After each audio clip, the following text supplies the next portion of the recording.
Halo kawan-kawan, pada video kali ini adalah lanjutan video dari sebelumnya. Jadi kalau misalkan Anda belum nonton, please cek video sebelumnya tentang bagaimana cara mengubah nasib di masa depan. Nah, sekarang adalah pertanyaan selanjutnya yang mungkin muncul dan sering kali muncul dan ditanyakan pada saya. Kang, gimana caranya memperbaiki mindset kita? Sekali lagi, bagaimana caranya memperbaiki mindset kita? Seperti hal yang mungkin tadi kawan-kawan ketahui, ya, di video sebelumnya saya sudah menjelaskan bagaimana bahwa yang namanya nasib itu ya dipengaruhi oleh 3 poin. Ya, pertama adalah mindset, belief, dan action. Ya, sekali lagi mindset, belief, dan action. Kalau Anda pengen ubah nasibnya, ubah mindsetnya, ubah beliefnya, ubah actionnya, ini selalu nasibnya berubah. Pertanyaan lantas muncul, ya, Kang, kalau lihat dari sini kan, ini kan berarti gambarnya nyambung ke mindset. Apakah satu-satunya yang mempengaruhi mindset adalah nasib? Ya, sekali lagi, apakah satu-satunya yang mempengaruhi mindset adalah nasib? Karena ini bicara zona dalam diri sendiri. Gini kawan-kawan semua, perlu saya sampaikan di awal, ya. Jadi orang itu biasanya punya banyak permasalahan, ya. Ada orangnya tuh, kalau misalkan saya kategorikan ya, ada permasalahan internal, ada permasalahan eksternal, ya. Permasalahan eksternal katakanlah, misalkan saya tidak punya uang, itu eksternal, ya. Terus misalkan, iya nih, saya emang nggak punya mentor, saya nggak punya ide dan segala macam, berhubungan dengan dunia lain. Tapi permasalahan internal adalah ketika berbicara tentang sayanya ke dalam diri. Saya merasa diri saya nggak bisa, saya merasa diri saya gaptek, saya merasa diri saya tidak ahli, dan segala macam. Dalam dirinya yang jadi masalah, bukan yang ada dalam lingkungannya. Ya, yang dalam lingkungan itu bisa dicari, uang, modal bisa dicari, teman, network bisa dicari, ya, informasi, ilmu bisa dicari. Tapi kalau sudah bicara dalam diri, nah ayo gimana ceritanya? Gimana cara memperbaikinya? Rasanya merupakan sebuah yang menantang, cukup menantang buat kita memperbaikinya. Karenanya kita harus sadar dan tahu bagaimana cara mengubah mindset kita ini yang ada dalam diri ini. Selain nasib, selain nasib ya, yang harus kita ubah agar mindset kita juga ikut jadi baik, memperbaiki mindset gitu ya. Ada 5 poin. Ya, kurang lebih ada 5 poin. 5 poin gimana ya? Gini, 1, 2, 3, 4, 5 ya. 1, 2, 3, 4, 5, benar. Nah, segi 5 ya berarti. Mindset ya, mindset. Ya. Nah, bagaimana cara mempengaruhi dan memperbaiki mindset agar menjadi berubah, gitu, set gitu ya. Nah, yang pertama kawan-kawan, yang harus kawan-kawan perbaiki, ya, kalau pengen mindsetnya berubah, menjadi lebih baik lagi, menjadi lebih keren lagi, adalah informasi. Sekali lagi, informasi. Jadi, kawan-kawan harus mulai mengubah dan memilah-milah informasi yang masuk ke dalam pikiran kita. Ya, informasi dari mana aja? Banyak, ya. Bacaan buku itu informasi. Bacaan kita tuh informasi buat kita, gitu kan. Audio apa namanya? Kayak podcast ataupun radio itu informasi. Tontonan itu juga informasi, ya. Video di YouTube, ya, video di yang lain-lain gitu ya. Film, bioskop dan lain-lain itu informasi, ya. Terus apa lagi? Pokoknya banyak. Sosial media itu informasi, ya. Facebook, ya, WhatsApp, channel Telegram, Instagram, blog, artikel, semuanya itu informasi. Dan mungkin kawan-kawan sekarang sudah sadar, ya, bahwa di zaman sekarang orang nggak bisa, bukan semata-mata karena tidak adanya informasi, justru overload informasi, ya. Dan bayangkan seandainya informasi yang masuk dalam pikiran kita itu adalah pikiran informasi yang negatif, ya, maka ya tentu membuat mindset kita menjadi negatif, gitu loh. Itu yang harus kawan-kawan perhatikan. Jadi, kalau pengen mindsetnya berubah, pertama yang harus kita ubah adalah informasinya. Aha momen buat Anda, sekali lagi, aha momen buat Anda adalah mulai sekarang perhatikan betul bacaan yang kawan-kawan baca, ya. Entah itu buku, entah itu majalah, entah itu koran, entah itu status, perhatikan betul. Ya, kalau misalkan ada teman di Facebook, jangan sekedar asal follow ataupun asal add, ya. Yang negatif-negatif, unfriend sekarang. Ya, sekali lagi ini perintah, unfriend sekarang, ya. Bahkan kalau misalkan oh ini kayaknya nyinyir mulu dan segalanya negatif terus, wes blok aja sekalian, ya. Gak ada ceritanya tuh. Itu jangan pernah membiarkan diri kita dirasuki dengan racun-racun yang buruk, ya, yang busuk gitu ya. Itu aha momennya buat Anda. Bacaannya dijaga, ya. Kedua, tontonnya diperhatikan, tontonannya diperhatikan, ya. Kalau pengen sukses ya tonton video-video orang sukses, biografi orang sukses. Kalau film-film yang inspirasi dan seterusnya, ya. Tontonan diperhatikan, ya. Informasi bacaan, informasi tontonan. Apalagi apa nih hal-hal yang bisa Anda dengarkan juga perhatikan, ya. katakanlah kayak radio, terus lagu, musik, hati-hati ya.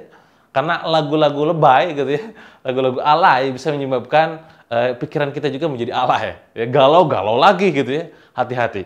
Itu lama-kelamaan bisa jadi mindset. Itu aha momennya, mulai sekarang dan seterusnya, coba catat sekiranya buku apa saja mau dibaca ya, radio apa yang mau didengarin ya, podcast apa yang mau di-follow, channel YouTube siapa yang mau di-subscribe, terus juga sosial media siapa aja yang mau kita add, dan mau kita block, bahkan mau kita unfriend ya, silahkan. Itu yang pertama, informasi. Karena informasi ini akan mempengaruhi mindset kita. Siapapun begitu kan, ya. Saya tidak asal memfollow orang, tidak asal meng-add orang. Channel Telegram, tidak asal di-join aja gitu ya. Benar-benar dijaga. Itu yang pertama. Nomor dua yang tidak kalah lebih penting, ya, selain bicara masalah informasi, adalah ini. Public figure. Ya, sekali lagi public figure. Itu nomor dua. Ternyata kawan-kawan, public figure ini sangat mempengaruhi yang namanya mindset. Sama halnya informasi mempengaruhi mindset.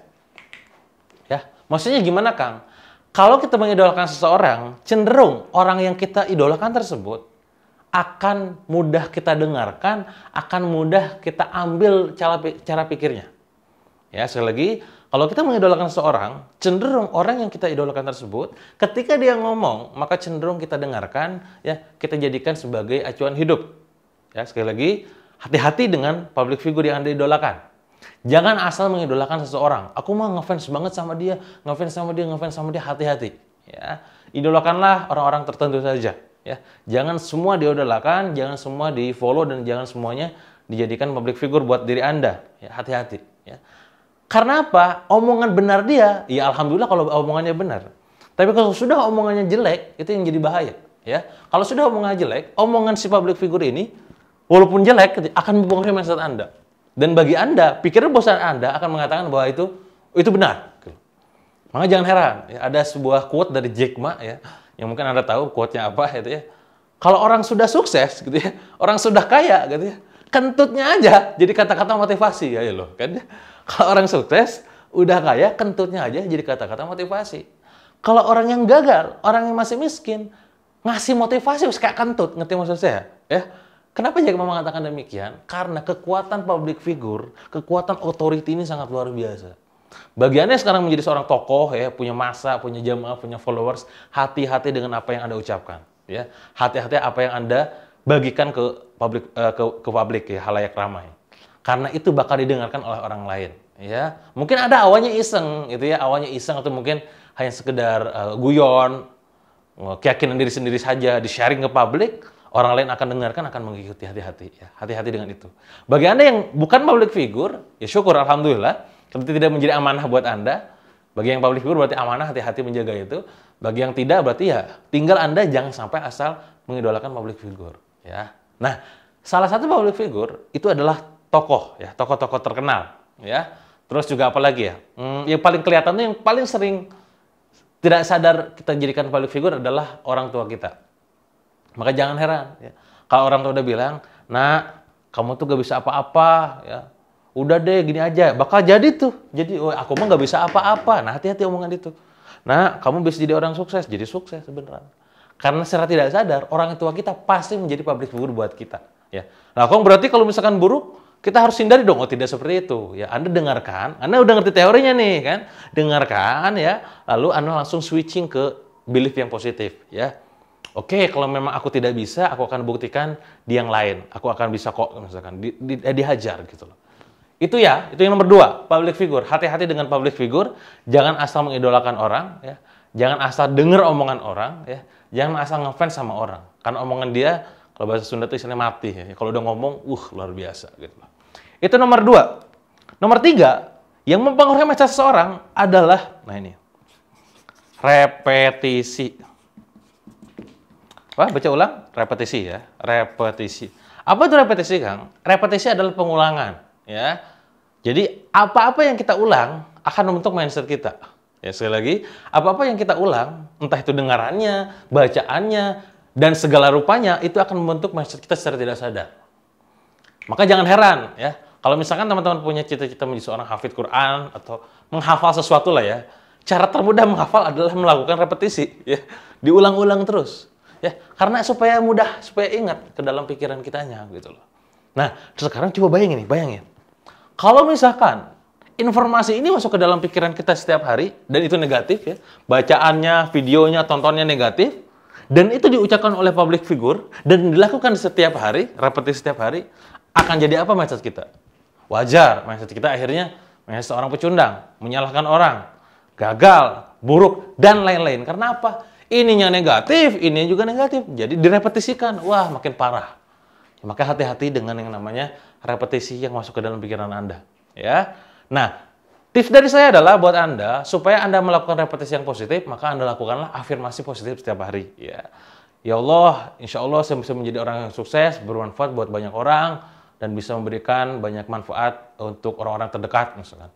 Ucapan setiap hari lakukan itu. Supaya apa? Ini menjadi repetisi buat mindset. Saya bisa. Saya yakin karena ada pertolonganmu, saya yakin. Oh, ada segala macam. Apalagi repetisinya, informasinya dihubung-hubungkan dengan Allah, dengan Tuhan. Ya.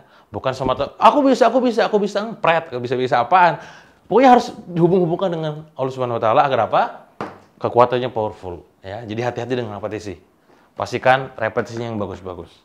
Itu yang ketiga. Nah, biasanya saya membagikan hanya 3 poin buat Anda. Ya.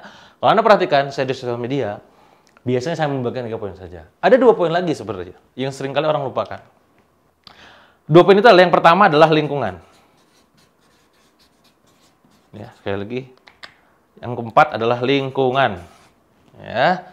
Nah, disinilah Anda bisa belajar. Ya. Kenapa ada orang bilang, kalau pengen jadi orang sukses, bergaul dengan orang sukses. Ya. Karena lingkungan itu secara tidak sadar bakal membentuk mindset kita, gitu loh. Maka tugas Anda, kalau mindsetnya pengen positif, cari orang yang positif, datengin dia, kumpul sama dia, ya.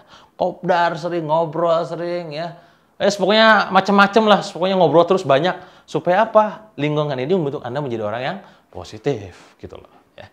Saya kerasa kok pas saat saya dulu jatuh, gitu ya, saya ketemu banyak orang yang positif, itu pada akhirnya membuat saya makin optimis untuk bisa bangkit, gitu loh. Pada saat saya kumpul dengan orang yang sama-sama jatuh, ya sudah, jatuh juga gitu loh, pusing, nggak bisa gerak gitu loh. Makanya, yuk mulai sekarang perhatikan buat Anda ya, ubah lingkungannya ya. Kang, berarti kalau gitu ceritanya kita harus pilih-pilih teman dong gitu ya. Ya memang, sekali lagi memang ya. Berteman, memang benar, berteman boleh dengan siapa saja ya. Kalau bersahabat, nah baru harus pilih-pilih ya. Pastikan sahabat Anda itu adalah yang bisa membuat Anda mindsetnya menjadi hal yang positif ya, punya mindset yang positif. Itu nomor 4. Lingkungannya coba sekarang, coba catat tuh di kertas ya. Siapa orang yang ingin Anda jadikan sebagai seorang sahabat? Ya. Kapan Anda ingin mendatangi orang tersebut? Ya. Terus bagaimana cara Anda meyakinkan dia agar dia mau berteman dengan Anda? Gitu ya. Terus bagaimana cara menyerap ilmu yang terbaik dari dia? Apakah itu datang ke seminarnya? Apakah kita datang ke kopdarnya? Apakah datang ke rumahnya? Dan segala macam. Ubah lingkungannya. Tulis lagi tuh, siapa kiranya orang-orang yang selama ini, ya, sekali lagi, selama ini menjadi virus buat pikiran kita, gitu ya. Wah, ini orang ngomongnya negatif mulu, coret. Wah, ini orang hobinya gibah mulu, coret. Wah, ini orang hobinya nyinyir, nyibir, dan lain-lain, coret, gitu ya. Kita coba frekuensinya dimulai dikurangi, gitu ya. Bukan menjauhi dia, tapi mengurangi interaksinya. Ya. Boleh kita menjaga hubungan, memang harus, bukan memutus silaturahmi, harus. Tapi untuk kayak macam ngobrol gitu ya, hati-hati ya. Karena itu bisa jadi buat virus masuk ke pikiran Anda itu ya. Itu nomor 4. Dan yang terakhir, nah ini yang terakhir yang banyak orang lakukan juga sebenarnya, adalah hipnosis. Ya. Maka jangan heran kawan-kawan ya. Ada orang-orang yang kalau misalkan dia ikutan kayak misalkan training hipnosis gitu ya, hipnoterapi, udah beres kok tiba-tiba mindsetnya berubah drastis ya. Mindsetnya berubah, mental blocknya juga hilang dan segala macam. Karena hipnosis adalah cara tercepat untuk bisa mengubah mindset seketika. Ya.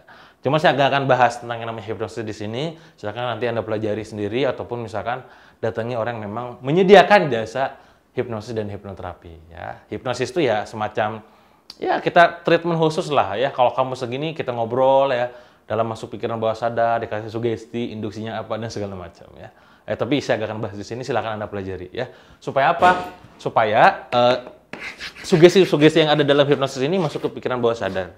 Dan yang harus kawan-kawan ketahui, mindset kita itu ya ditentukan 70% lebih bahkan, kurang lebih bahkan 80% ditentukan oleh pikiran bawah sadar. Nah, kenapa hipnosis menjadi cara cepat? Karena itu akan membypass pikiran bawah sadar. Ya, jadi, Anda silakan pilih sekarang. Kalau memang pengen mengubah mindsetnya, memperbaiki mindsetnya, mana yang mau Anda ubah? Ya, apakah informasinya?